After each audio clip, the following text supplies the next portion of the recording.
Dacă ți-e frică să nu greșești sau dacă simți că ceva te blochează la nivel mental în competiții, știu exact prin ce treci.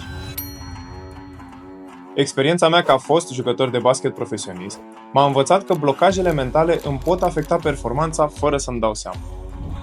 Știu cum e să nu fii mulțumit în urma meciurilor, să simți frustrarea că nu poți să performezi la nivelul așteptărilor și cel mai rău să simți că nimeni din jur nu înțelege cu adevărat prin ce treci. Mi-aș fi dorit să mă ajute cineva să trec peste acele blocaje pentru că, în loc să găsesc soluții, am rămas cu traume care mi-au afectat și viața din afara terenului. Spre exemplu, la toate cele 10 echipe profesioniste la care am jucat, credeam că antrenorii au ceva cu mine și că îi favorizează pe colegii mei. Sau simțeam rușine față de toată lumea după ce jucam prost. Știu, nu sună logic, dar așa funcționează subconștientul.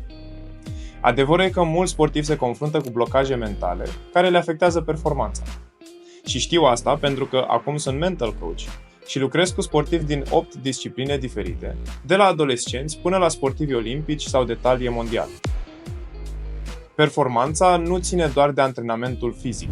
Creierul tău are un sistem de operare, subconștientul, care dictează cum gândești și cum reacționezi. Dacă nu-l antrenezi, te sabotează.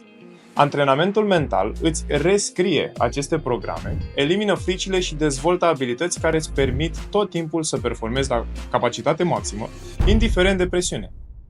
E momentul să accepti traumele și să găsești soluții. Fie că ești sportiv profesionist sau la început de drum, acest proces îți oferă claritate și încredere. Din păcate, poți să lucrezi doar cu un număr limitat de sportivi în același timp.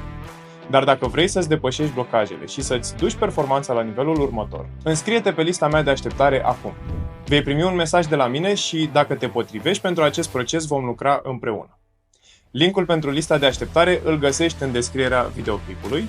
Acolo sunt și paginile mele de social media, site-ul meu sau detalii despre cărțile de dezvoltare personală pe care le-am publicat.